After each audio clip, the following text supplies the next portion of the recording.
บายดีทุกคนมาโอ้ยงานต้านโควิดจะพามาติดตามเบิ่งการปลูกต้นกล้วย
เบิ่งวิธีปลูกเด้อพี่น้องปลูกต้นกล้วย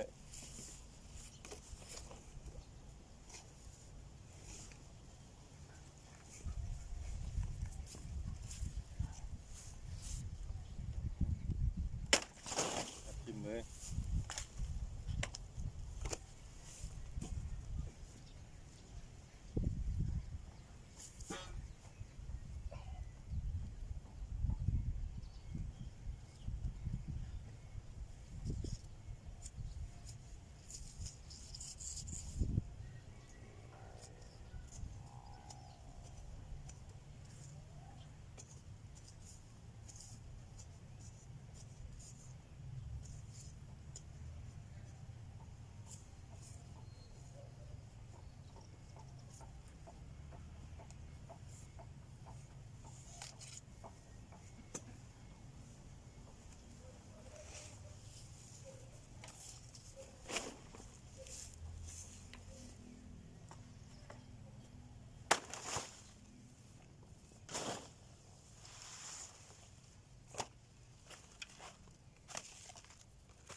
ต้องเสียดายมันเด้อพี่น้องตัดทิ่มรถ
มื้อนี้ปลูกได้ส่ำนี้พี่น้องเฮ็ดตามเหือแห้งแดดร้อนหลายปลูกมือเล็กมือน้อยได้มือ 4-5 ต้นปลูกปนหญ้าหวานอิสราเอลลองปลูกปนกันลองเบิ่งเนื้อที่มีน้อย